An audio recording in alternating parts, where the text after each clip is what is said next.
দূরে যে যেখানে বসে আজকের গুরুত্বপূর্ণ সার্কুলার ভিডিওটি দেখছেন সবাইকে জানাচ্ছি আন্তরিক মোবারকবাদ ও শুভেচ্ছা। দেখতে পাচ্ছেন যে মৎস্য প্রাণী সম্পদ মন্ত্রণালয় মেরিন ফিশারিজ একাডেমি মৎস্য বন্দর চট্টগ্রাম থেকে একটি নিয়োগ বিজ্ঞপ্তি প্রকাশিত হয়েছে। দেখতে পাচ্ছেন বিভিন্ন লোকজনের কাছ থেকে এটা আবেদনপত্র চেয়েছে। তো চলো দেখা যাক বিস্তারিত। পদের নাম দেখতে পাচ্ছেন, তো এখানে কিন্তু একটা কথা কিন্তু বলে দিয়েছে যে এখানে কিন্তু আপনাকে শূন্য পদে সরাসরি নিয়োগের জন্য নির্ধারিত ফর্মে আহ্বান করা যাচ্ছে, অর্থাৎ আপনারা কিন্তু এখানে আবেদন করতে হবে, তারপরে কিন্তু আপনার এখানে সব কিছু হবে। পদের নাম দেখতে পাচ্ছেন ওয়ার্কশপ মেকানিক কাম ওয়েল্ডার, বেতন স্কেল দেখতে পাচ্ছেন 9,300 থেকে 22,490 টাকা পর্যন্ত, গ্রেড হচ্ছে 16।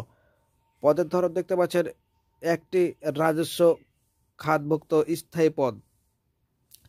প্রয়োজনীয় যোগ্যতা তারা বলেছেন যে কোনো স্বীকৃত বোর্ড হতে মাধ্যমিক স্কুল সার্টিফিকেট বা সমমানের পরীক্ষায় উত্তীর্ণ এবং কোনো স্বীকৃত টেকনিক্যাল ট্রেনিং সেন্টার বা ভোকেশনাল ট্রেনিং সেন্টার ইনস্টিটিউট বা প্রতিষ্ঠান হতে ইলেকট্রিক্যাল বিষয়ে 2 বছর মেয়াদী ট্রেড কোর্স সার্টিফিকেট।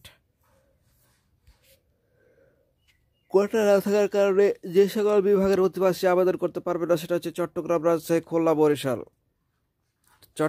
শর্তাবলী তারা বেশ কিছু দিয়েছে। দেখতে পাচ্ছেন যে প্রার্থীকে বাংলাদেশের প্রকৃত নাগরিক হতে হবে, বিভিন্ন ধরনের কথাবার্তা তারা বলে দিয়েছে। অবশ্যই কিন্তু আপনারা সেই শর্তগুলো ভালোভাবে দেখবেন, কারণ কোনো কিছু যদি ছুটে যায় তাহলে কিন্তু সেক্ষেত্রে আপনার আবেদনটি বাতিল বলে গণ্য হবে।